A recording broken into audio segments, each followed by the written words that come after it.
Good morning my dear students, कैसे हैं आप। आज मैं कक्षा 3 में चैप्टर नंबर 13 सागर जो है वह कविता मैं आपको समझाऊंगी।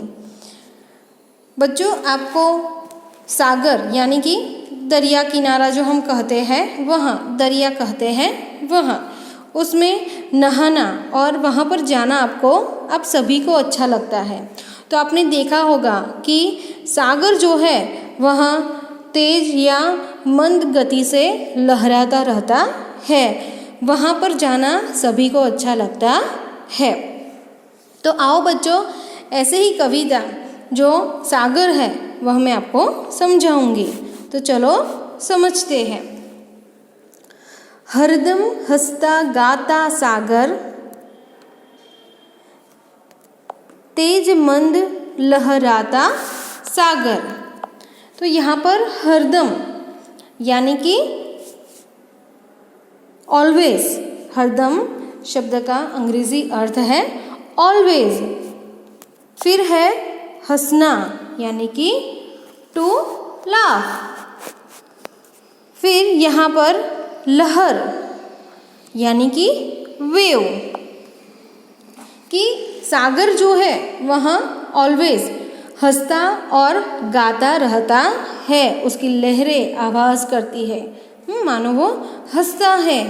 तेज मंद लहराता सागर, कभी तेज हो जाता है, कभी धीरे धीरे सागर जो है उसकी वेव जो है वहाँ लहराती रहती है, ऊपर नीचे होती है। कितना पानी कितनी लहरें, आओ जरा किनारे ठहरे। क्या कहा है? कितना पानी कितनी लहरें, आओ जरा किनारे ठहरे। तो यहाँ पर कहा है कि कितना पानी, के सागर के अंदर कितना सारा पानी है वह हम बता नहीं सकते। उसकी लहरें भी अनगिनत है, वह भी हम बता नहीं सकते। आओ जरा किनारे ठहरे, कि वहाँ जो उसका किनारा है वहाँ पर ठहरे और बैठे। कुछ भी हो हरदम खुश रहकर जीना हमें सिखाता सागर। कुछ भी हो हरदम खुश रहकर जीना हमें सिखाता सागर। तो यहाँ पर पानी शब्द दिया गया है। पानी यानी कि आपको पता है कि वाटर। फिर ठहरना, ठहरे यानी स्टे। कुछ भी हो हरदम खुश रहकर जीना हमें सिखाता सागर। हमें यानी कि अस, उसका अंग्रेजी होता है अस, कि कुछ भी हो जाए लेकिन हमें हरदम खुश रहना चाहिए। कि सागर जो है वो हमें जीना सिखाता है, कि सागर जिस प्रकार कि बहुत ही खुश रहता है, हरदम हंसता रहता है, गाता रहता है, कभी तेज हो जाता है, कभी मंद लहराता है। तो उसी प्रकार हमें भी हमारे जीवन में सागर की तरह खुश रहना है, हरदम हंसते रहना है। फिर यहाँ पर कहा है कि खुश रहना सिखाता सागर, कि सागर से हमें क्या सीख मिलती है?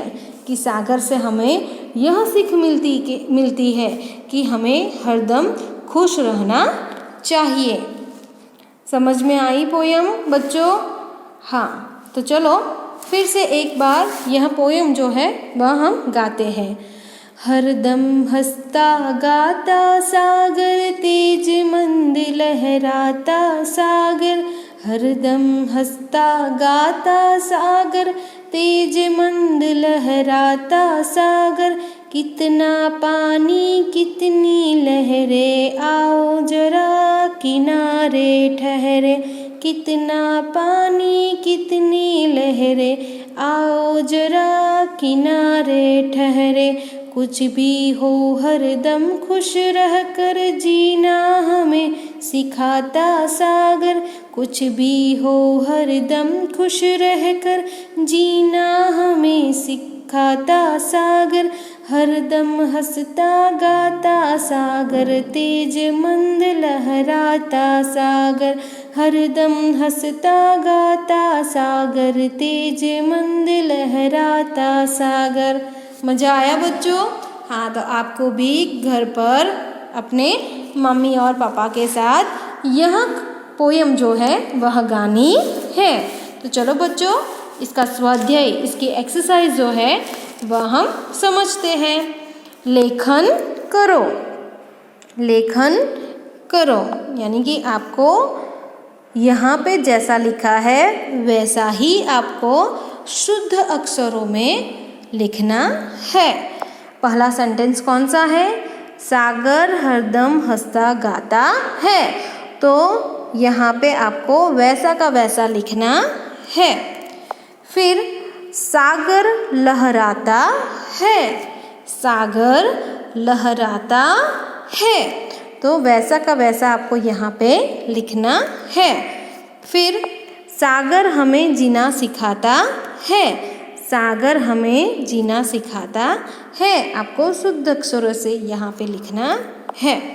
तो चलो एक बार फिर से हम जो यह सेंटेंस है वहाँ पढ़ते हैं। मैं बोलूँगी, उसके बाद आपको बोलना है।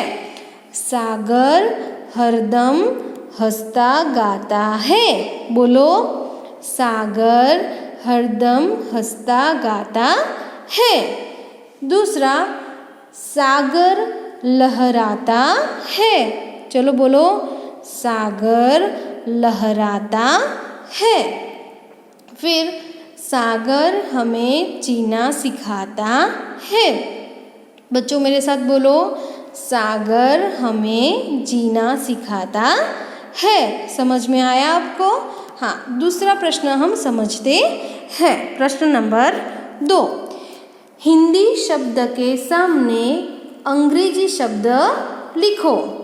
हिंदी शब्द के सामने अंग्रेजी शब्द लिखो। तो यहाँ पे हिंदी शब्द दिए गए हैं, तो यहाँ पे आपको उसका अंग्रेजी लिखना है। तो पानी, पानी यानी कि उसका अंग्रेजी अर्थ क्या होता है बच्चों? वाटर। तो आपको यहाँ पे वाटर लिखना है। फिर है लहर। लहर यानी कि उसका अंग्रेजी मैंने आपको बताया था, क्या होता है? वेव। लहर यानी कि वेव। फिर है हंसना। फिर कौन सा शब्द है? हंसना। उसका अंग्रेजी क्या होता है बच्चों? हंसना यानी कि टू लाफ। हमें हमेशा सागर की तरह हंसते रहना चाहिए। फिर है हमें। हमें यानी कि उसका अंग्रेजी क्या होता है? अस। क्या होता है? अस। फिर प्रश्न नंबर 3, समझो और प्रश्न नंबर 3, समझो और लिखो।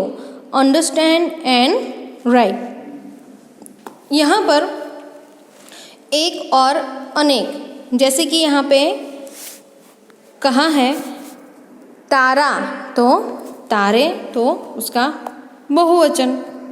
किनारा, किनारे। बच्चा, तो बच्चे।